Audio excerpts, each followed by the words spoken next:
네, 안녕하세요. 저희는 세 번째 영상으로 찾아왔습니다. 저희 이거 화면에 자꾸 잡혀서 뭔지 궁금하실 텐데 출판사 복지예요. 저희 쉬는 시간에 거울 보라고 이렇게 양면 거울을 준비해 주셨답니다. 다음에는 전신 거울을 준비해 주신다고 하셔가지고 저희가 잔뜩 기대하고 있어요. 정성에 보답하기 위해서 저희가 열심히 잘하도록 하겠습니다. 감사합니다. 저희 두 번째로 소개해드릴 작품은 그래도 될까입니다. 아주 흥미로운 내용이에요. 청소년들이 식물로 변하는 작품인데요. 저희가 모여서 이 책 소개할 때 어떤 작품 할까요? 뭐가 제일 마음에 드셨어요? 라고 했을 때 두 분 다 이 작품을 꼽아주셨어요. 먼저 두 분이 이 작품이 가장 인상 깊고 좋았다라고 생각하신 이유를 먼저 이내님께 여쭤보고 싶습니다. 저는 사실 이 작품은 소설집에서 좋았던 작품이 제일 좋았던 작품이 4개나 돼서 제가 제일이라는 말뜻을 잘 모르나요? 욕심쟁이시네요. 욕심이 많으시네요. 네. 너무 좋아요. 너무 좋은데 그 중에서도 그래도 될까가 또 좋았던 이유는 이게 되게 다양한 의미로 해석이 될 수 있는 부분들이 많더라고요. 저희가 이 작품들을 가지고 이제 이 촬영을 하기 전에 사전에 여러 번 이야기를 해봤는데 이야기를 할 때마다 새로운 요소들 그리고 다른 해석들이 나올 수 있는 부분들이 굉장히 많아서 이거를 뭐 아이들이나 아니면은 뭐 같이 읽은 독자들끼리 이야기를 해봤을 때 굉장히 다양하고 풍성한 이야기거리가 나올 수 있는 작품이라서 저는 굉장히 이 부분이 재밌었습니다. 재훈님께서 이 작품 인상 깊은 이유 말씀하실 때 본인의 가슴 속에서 매일 상처가 자라고 있다는 요즘 무성하거든요. 네네. 말씀하셨는데 저희 한 말씀 해주시죠. 네, 저는 사실은 제일 처음에 읽었을 때는 닷달 목격의 표제작이다 보니까 이게 제일 눈에 들어왔는데 읽으면 읽을수록 이 그래도 될까가 저의 최애가 되었습니다. 왜냐하면 요즘 가슴 아픈 청소년들의 모습을 그러니까 처음에는 사실은 뭐 갑자기 상추라고? 수박? 이게 말이 돼? 이런 느낌이었는데 읽으면 읽을수록 너무나 가슴 아프게 좀 다가왔고요. 뭔가 이 작품을 가지고 나의 아픔과 너의 아픔을 이야기해 보기에 정말 너무 좋았어서 저는 이 작품이 저의 최애였습니다. 기대가 많이 되실 것 같아요. 지금 두 분 다 이게 가장 인상적이었다고 말씀을 하셔서 먼저 저희 그 학위를 줄거리 요약으로 받으셨다고 소문이 나신 이내님 줄거리 준비하셨죠? 네, 네. 점점 부담이. 이 그래도 될까라는 작품은 어느 날 이제 아이들이 이유도 모른 채 결석을 하기 시작하는 내용으로 시작이 돼요. 근데 아이들이 친구들이 결석을 하는데도 별로 관심이 없어요. 문제는 6번째로 결석하는 아이가 제일 친한 친구였던 송이인 거예요. 그래서 송이가 결석을 하게 되면서 나의 생각이 달라지게 됩니다.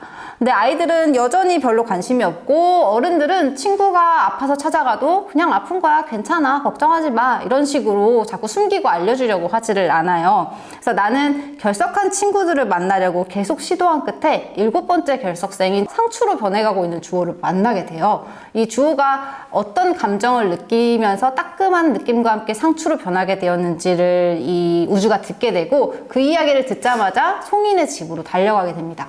그리고 수박으로 변한 송이를 보면서 이 우주도 따끔한 느낌과 함께 변화를 시작하게 된다는 내용으로 이야기가 마무리가 돼요. 이 소설은 그 인간이 식물로 변한다는 그 설정이 너무 인상적이죠. 그리고 이건 SF 어워드에서 수상한 작품이기도 해요. 네, 좀 본격 SF의 느낌인데요.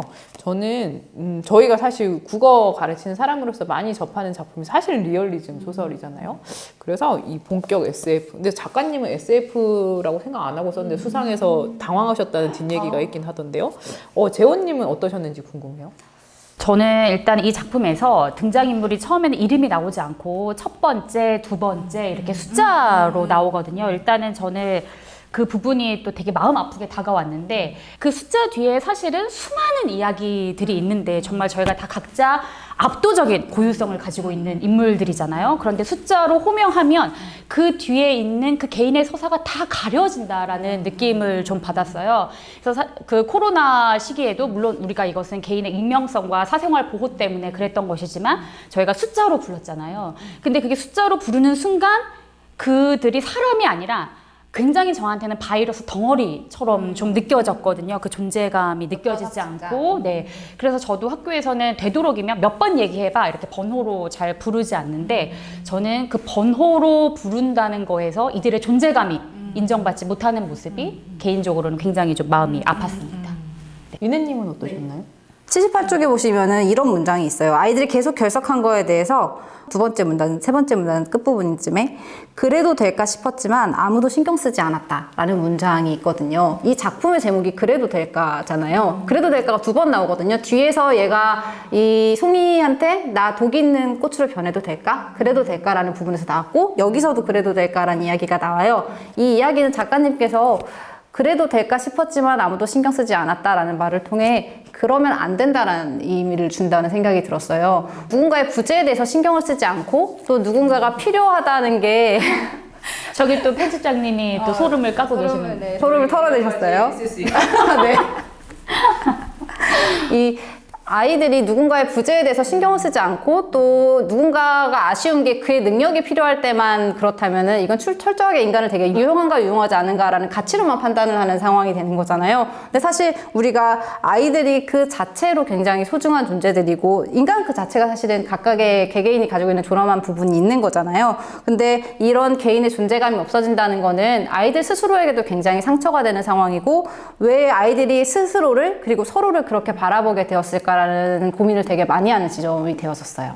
저희가 이 작품이 SF라고 소개를 드렸는데요. 지금 두 분 말씀 들으면서 생각난 건 뭐냐면 그 SF라는 장르가 되게 의미 있는 이유가 사실은 현상에서 당연하지 않은 일들이 되게 많이 일어나고 있는데 저희가 당연하다고 넘어가잖아요. 사실 학급에 결석생이 있어도 없네? 하고 저는 저 할 일을 하는데 사실 그 사람의 그 사연과 무슨 일이 있는지도 모르는 거고 되게 궁금해해야 하는데 그냥 넘어가잖아요.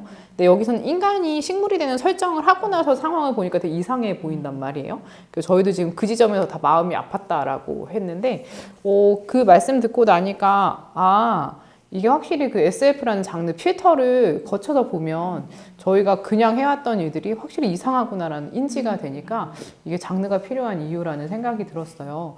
그래서 저희 독자들로서 책을 선택할 때도 의식적으로 좀 여러 장르를 봐야겠다라는 생각이 들기도 하고 저희도 좀 여러분들께 소개를 드릴 때 그런 면을 생각을 많이 해야겠다는 생각이 드네요. 식물이 된 친구들을 찾아다니는 유일한 인물이 한우주라는 주인공입니다.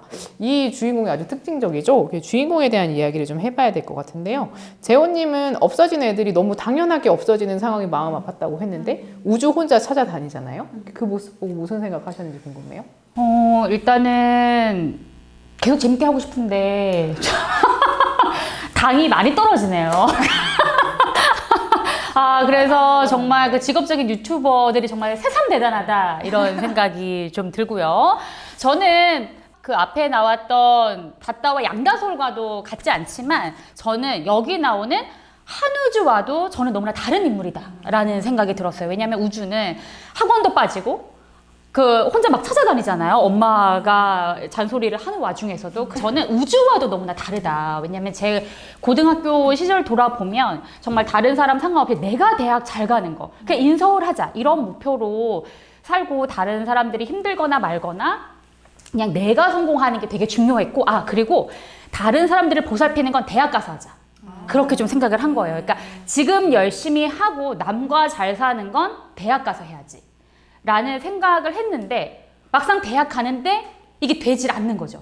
그래서 이 다른 사람과 어울려 사는 문제를 미래로 미루는 것이 아니라 정말 우주처럼 지금 당장 해야 되는 것이구나라는 생각이 좀 들었는데 한편으로는 그러면 아까도 제가 얘기했지만 그렇다면 지금의 나는 우주와 얼마나 멀리 왔을까라고 생각하면 저는 또 자신이 없는 거죠.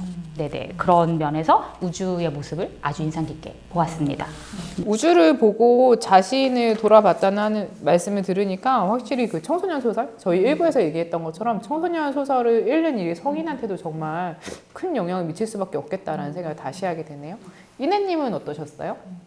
저는 지금 재호님 말씀 들으면서 진짜 이 성인 독자가 청소년 소설을 읽는 것만으로도 자신의 청소년기를 계속해서 반추해보게 되고 내가 지금 살아가고 있는 삶에 대해서 굉장히 생각을 많이 하게 되는구나 라는 점에서 되게 의미가 있다는 생각이 들었고요. 지금 말씀하신 것처럼 한우주라는 인물만 유일하게 아이들을 찾아다니잖아요. 이게 아이들을 유일하게 하나하나의 사람으로 봐주는 인물이라는 생각이 들었어요. 하나의 사람이 하나의 우주이자 하나의 세계임을 인지하고 있는 인물이라서 이 인물의 이름이 이름이 한우주가 아닐까라는 생각도 해봤고요. 그래서 그런 의미에서 한 사람이 죽는 건 하나의 세계가 사라지는 것이다라는 말도 있잖아요. 그래서 그런 의미를 알고 있는 아이가 아닌가 감탄하셨군요. 줄거리만 잘하시는 게 아니라 명언학사이신 걸로. 네. 좀 지었으면 따라해봤어요. 저는 제가 아까 배고프다고 한 이후로 편집장님이 계속 무엇인가를 찾아다니시는 것 같아서 제가 굉장히 지금 불안합니다. 저는 지금 당 떨어지는 걸 극복할 수 있거든요. 저는 당이 떨어지면 손이 떨리기도 하고 하기 때문에 하지만 저는 2회를 찍어야 하기 때문에 이 정도 극복할 수 있다. 긴장하세요. 네네. 제가 시작하면서 여러분께 드린 말씀 있죠. 자연스럽지만 긴장해라. 그렇지 않으면 매 맞을 수 있다. 긴장해야 자연스러운 결과물이 나온다. 여러분 조심히. 정신줄을 놓지 않겠습니다. 근데 아까 그 줄거리 요약할 때 그 우주가 움직임을 시작한 게 자신의 절친 송이가 학교에 나오지 않았기 때문이고 움직이다 보니까 지금 상추로 변한 남학생을 만나잖아요. 또 생각을 해보면 인간이 뭔가 행동을 시작하는 계기는 나와 직접 연관 있는 사람, 직접 연관 있는 대상에게 뭔가 문제가 생겼을 때 움직임을 시작하는 것 같고 움직이고 나서 주호를 발견한단 말이에요. 결국 그 코로나 때문에 사람들 사이에 단절이 일어났잖아요. 지금은 이제 학교가 거의 일상을 회복해서 아이들이 전면 등교를 하고 있고 그 상황에서 학교는 무엇을 해야 하는가라는 생각을 많이 하곤 하는데요. 관련된 사람을 많이 만드는 게 저는 되게 중요한 포인트라는 생각이 들어요. 만약에 송이가 안 나왔다면 우주가 주호를 발견했을까? 꽃으로 변하겠다는 생각을 했을까? 안 했을 것 같거든요. 그러니까 저희가 그 접점을 만들어주는 역할을 하는 게 어른들이 해야 할 일이 아닌가라는 생각이 잠깐 들고. 제가 최근에 장애 관련 책을 읽었을 때 저 사이보그가 되다 최근에 읽었었는데 그거 읽고 생각이 굉장히 많아지더라고요. 근데 거기서 대부분의 사람들이 나는 내 주변에 장애인이 없어서 잘 모른다라는 이야기를 한다는 거예요. 근데 영희님께서 지금 접근권, 이웃과의 접근권 이야기를 하셨잖아요. 그러니까 멀리 있는 것이 아니라 내 주변에 이들과 자연스럽게 만날 수 있는 접점이 너무 중요하겠다. 접점에 있는 이웃을 알아보는 그 발붙는 그것이 필요하겠다라는 생각이 또 듭니다. 결국 저희가 자아 확장이잖아요. 내 세계는 이만큼인데 더 넓어지고 관계된 사람이 많아지고 이 사람이 아프면 나도 같이 아프고 이걸 계속 확장해 나가는 게 저희가 해야 할 일 같은데 그게 직접 만남 그리고 책을 통한 간접 만남을 통해서 계속 꾸준히 해야 되지 않나라는 생각을 했습니다. 아휴.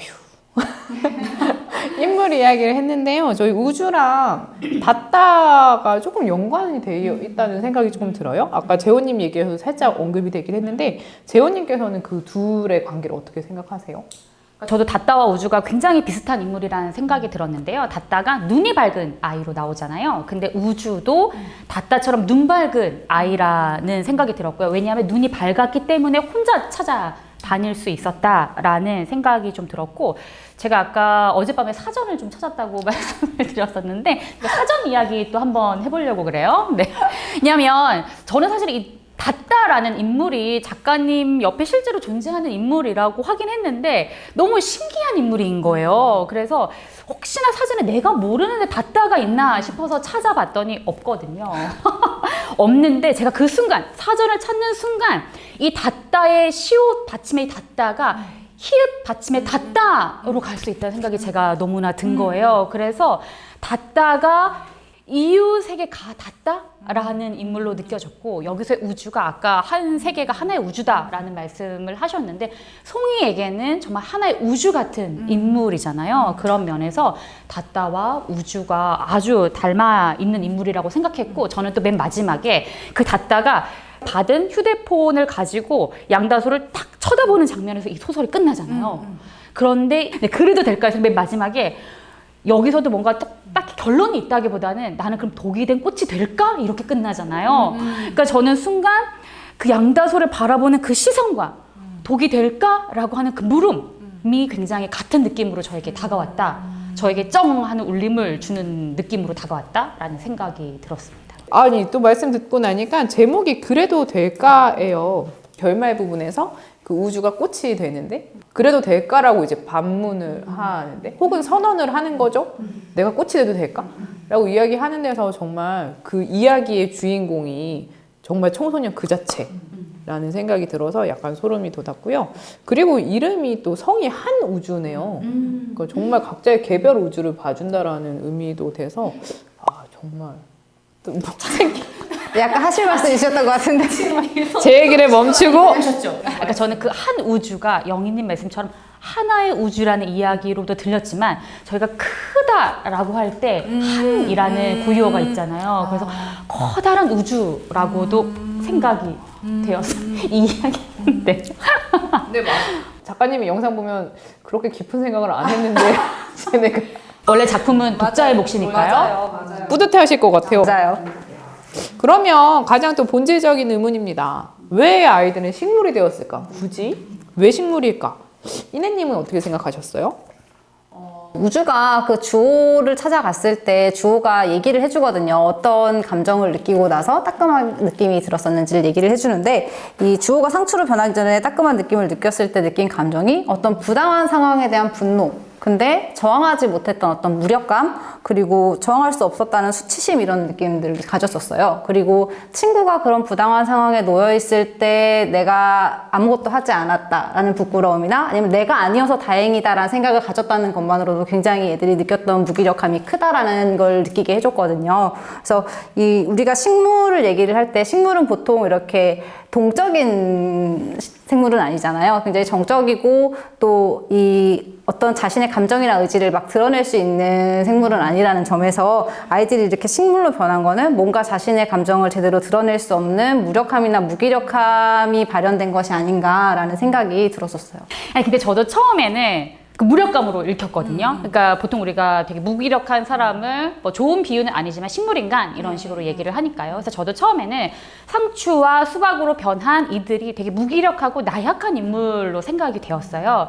근데 계속 읽으면 읽을수록 무슨 생각이 들었냐면 이 청소년 시기에 마음이 깨어있고 예민하기 때문에 이들의 마음에서 그거에 반응하는 상추가 나는 거 아닐까? 라는 생각이 든 거예요. 그러니까 어른의 마음은 이미 이런 것들에 대해서 마음이 아파하지 못할 정도로 단단한 거 아닌가? 그러니까 식물이 자라지 못하는 그 단단한 상태가 된 거 아닌가? 콘크리트와 같은 상태. 아예 무뎌져 버린. 그렇죠. 그렇죠. 그래서 그런 생각이 들어서 오히려 이 청소년들이기 때문에 이 사회를 아픔을 볼 수 있는 거죠. 그래서 상추와 수박이 날 수 있었다라는 생각이 또 한편으로 좀 들었습니다. 그래서 청소년들이 또 더 멋있게 느껴진 거죠. 이들을 통해서 배우고 싶고요. 그 어른들의 무감함에 대한 이야기 들으니까 여기서 그 송이네 가족이 수박을 먹어요. 맞아요. 송이가 수박이 되는데 어른들이 수박을 먹거든요. 그러니까 이게 뭐 식인 포인트라고까지는 볼 수는 없겠지만, 그러니까 송이가 수박이 됐는데 송이를 따서 그걸 먹었다는 걸 유추할 수 있는 장면이긴 하죠. 그렇죠. 어른의 무감함은 정말 네, 이런 잔인한 사태까지 불러온다는 게 사실 현실에서도 일어나죠. 요새 되게 뉴스 볼 때 되게 마음이 아프고, 그리고 아까 그 재훈님 말씀하신 것처럼 그 장애인 이동권 문제에 대해서 답글 볼 때 저는 너무 참혹하거든요. 아, 내가 이 세상에서 살 수 있을까라는 생각이 들 정도로 참혹한데, 저희가 네, 이런 무감함에서 깨어나는 게 너무 중요하겠다라는 생각이 듭니다. 마지막에 그 우주가 독이 있는 꽃으로 변하는 설정도 너무 멋지지 않아요? 전 그것에 대해서 또 여러분 의견이 궁금한데요. 저는 앞에 있는 그 상추와 수박과 이 독이 있는 꽃은 조금 의미가 다르게 느껴졌어요. 앞에 주호와 그 송이가 그 식물로 변하는 장면은 조금 더 무력하게 느껴졌지만, 어떻게 보면 여기 있는 이 우주는 더 주체성으로 자기의 목소리를 내는, 그렇죠, 목소리를 가진 존재로 등장하는 장면이 그 독이 든 꽃으로 좀 다가왔습니다. 나는 내 할 말을 하겠다라는 존재의 선언으로 좀 마지막 다가왔어요. 아까 그 다타의 목격에서 이야기한 것처럼 정말 완결된 청소년들만의 세계를 그리잖아요. 다른 친구들은 이제 먹을 수 있는, 수확할 수 있는 작물이 되는데, 여기서는 날 먹어봐라. 나는 맹독이 있으니까 넌 죽을 거야. 라는 그런 선언이기도 해서 저는 되게 이 이야기가 되게 세련된 복수? 이내님 말씀하실 때 뭔가 부조리에 눈 감고 했을 때 그 따끔함? 이 아이들을 식물로 만들었다고 했는데, 애들이 자꾸 그 정의를 유예하는 건 사실 어른 때문이거든요. 그 재호님 말씀하신 것처럼 대학 가서 해야지라는 건 사실 어른들이 시켜서 한 것이기 때문에 사실은 이런 그 비극의 근간은 어른이었던 거죠.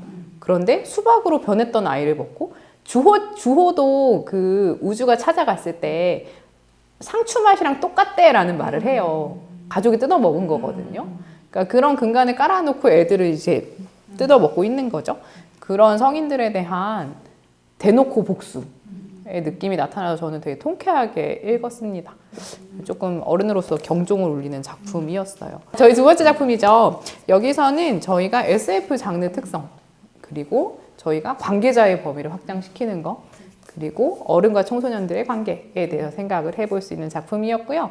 다음은 예고예요. 모두 기다리셨을 거예요. 제일 이 책을 어렵다. 읽으면 맞아요. 이건 대체 뭐냐? 맞아요. 작가와 대화를 나눠보고 싶다라는 생각하셨을 텐데요. 다음 영상에서는 모두의 염원을 담아 국경의 시장을 읽어보도록 하겠습니다. 그럼 다음에 만나고 저는 커피를 마시고 돌아오도록 하겠습니다. 안녕.